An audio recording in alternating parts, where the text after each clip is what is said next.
संसद परिसर में सत्ता पक्ष और विपक्ष आमने सामने आए। एनडीए और इंडी गठबंधन के सांसद आमने सामने आए हैं। एक दूसरे के खिलाफ नारेबाजी करते दिखाई दिए सांसद। ये बड़ी खबर आपको बता रहे हैं, एक दूसरे के खिलाफ जमकर यहां पर नारेबाजी की गई।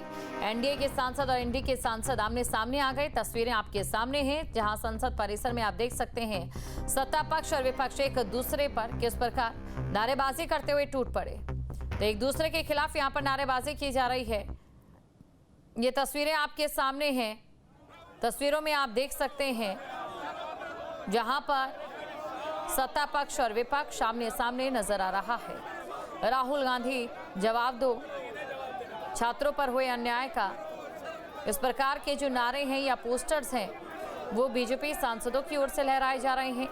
तो वहीं आप दूसरी तरफ देख सकते हैं जहां विपक्ष या फिर कांग्रेस कह लीजिए या समाजवादी पार्टी के नेताओं की ओर से कह लीजिए, जहां पर राम मंदिर चढ़ावे अनियमितता को लेकर यहां प्रदर्शन किया गया था कुछ समय पहले भी, और उसी को लेकर पोस्टर्स यहां पर लोग लेकर आए हैं।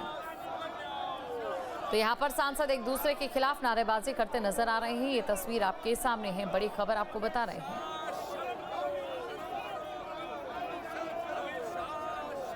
तो आप देख सकते हैं किस तरीके की स्थिति यहां पर बनती नजर आई है। बड़ी खबर आपको बता रहे हैं, तस्वीरें आपके सामने हैं जहां पर सत्ता पक्ष और विपक्ष के दोनों ही सांसद यहां पर आमने सामने भिड़ते नजर आए। जानकारी आपको दे दें, ठीक दिल्ली की ही तरह झारखंड में भी छात्र प्रदर्शन कर रहे हैं और छात्रों की मांग है कि जो वहां पर अनियमितताएं पाई गई हैं उनको लेकर जांच की जाए, भ्रष्टाचार जो एग्ज़ाम हैं उनसे कम हो, और इसी को लेकर लगातार प्रदर्शन पर है।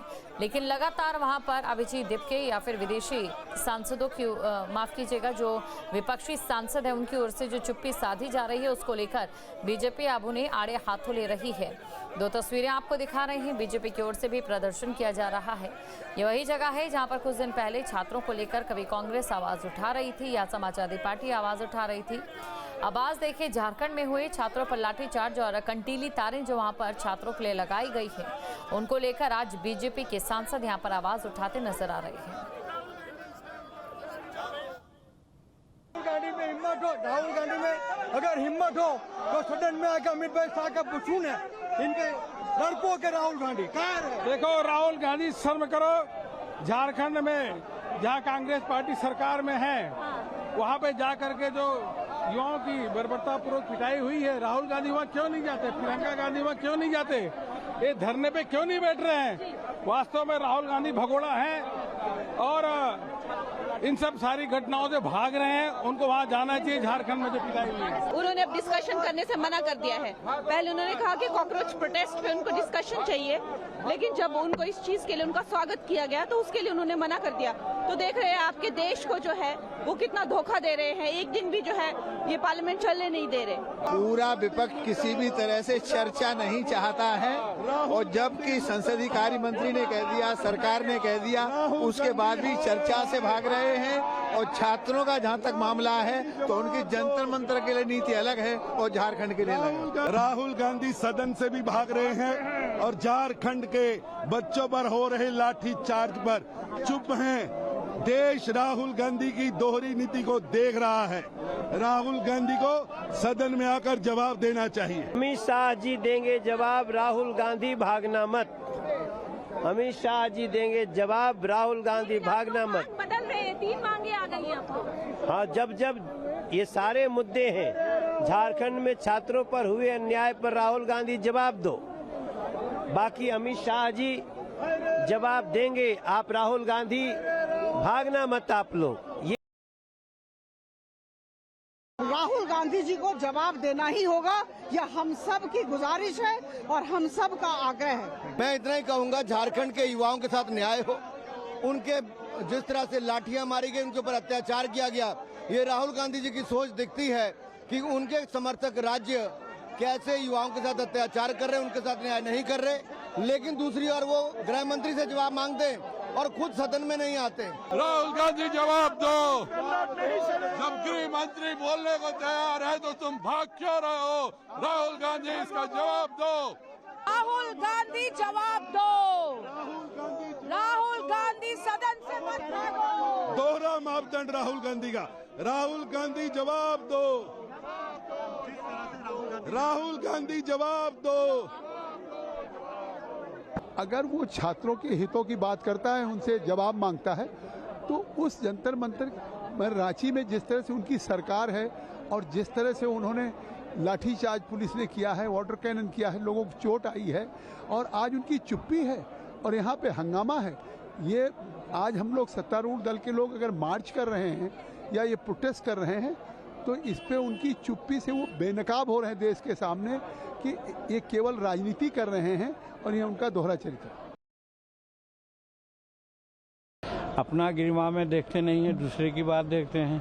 तो ये लोग तो कोई पॉलिटिक्स है नहीं, मुद्दा है नहीं, झूठ मूठ करके असामाजिक तत्वों के मेल से कुछ अस्थिरता पैदा करना चाहते हैं। बहुत दुर्भाग्यपूर्ण रवैया रहा है माननीय नेता प्रतिपक्ष राहुल गांधी जी का इस पूरे के पूरे सत्र में। वो गोल पोस्ट चेंज करते रहते हैं, criminal wastage of the tax payers money हो रहा है, सदन चलने नहीं दे रहे। जबकि कल माननीय मंत्री किरण रिजिजू जी ने बार बार बोला कि माननीय गृह मंत्री आकर सदन में पूरे के पूरे देश के सामने अपना पक्ष रखना चाहते हैं, लेकिन राहुल गांधी जी चाहते ही नहीं, वो केवल और केवल उपद्रव करना चाहते हैं। दूसरा मुद्दा है झारखंड का। मैं पूछना चाहती हूँ आपके माध्यम से, राहुल गांधी जी आपके सिद्धांत सरकार का रंग देखकर बदल कैसे जाते हैं? अभी तक जो आप इतने क्रोकोडाइल टीयर्स शेड कर रहे थे स्टूडेंट्स के प्रोटेस्ट के लिए, वो केवल जंतर मंतर तक ही सीमित था क्या? झारखंड में बर्बरता के लिए कौन जिम्मेदार है? जवाब दो, जवाब दो, जवाब दो। क्या झारखंड के सरकार से राहुल जी आप इस्तीफा मांगेंगे? जवाब दो, जवाब दो, जवाब दो। राहुल गांधी जवाब दो, जवाब दो, जवाब दो। झारखंड में हो रही बर्बरता पर जवाब दो, जवाब दो, जवाब दो। गोल पोस्ट चेंज कर रहे हैं राहुल गांधी, जवाब दो, जवाब दो, जवाब दो। संसद में चर्चा से भाग रहे राहुल गांधी, जवाब दो, जवाब दो। तो हमने मजबूर कर लिया इनको, अब आए स्टेटमेंट दें।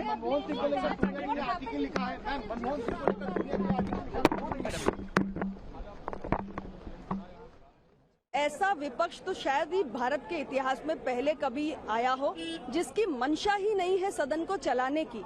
पार्लियामेंट का ये इतना महत्वपूर्ण मानसून सत्र है, कितने सारे अहम विषय हैं, जनहित के विषय हैं जिन्हें उठाया जा सकता था और सरकार ने सत्र के पहले से ही निरंतर इस बात पे कायम रही है कि हम हर विषय पर चर्चा के लिए तैयार हैं। पेपर लीक को लेकर भी जो तमाम बातें हुई, सरकार ने हर मांग को स्वीकार किया, एक नया कड़ा कानून बनाया।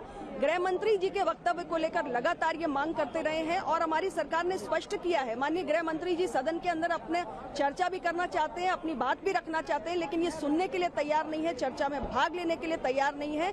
इसी से इनके जो मंसूबे हैं, इनकी जो मंशा है वो बिल्कुल स्पष्ट हो जाती है। इनका एक ही मकसद है कि सदन को बाधित करना है, सदन में गतिरोध उत्पन्न करना है, सदन में हंगामा खड़ा करना है और किसी भी प्रकार की जनहित की चर्चा से दूर भागना है, क्योंकि जब चर्चा होगी तो देश की जनता के सामने सच आएगा और ये सिर्फ झूठ के किले खड़े करके लोकतंत्र के अंदर अपनी राजनीति को जिंदा रखना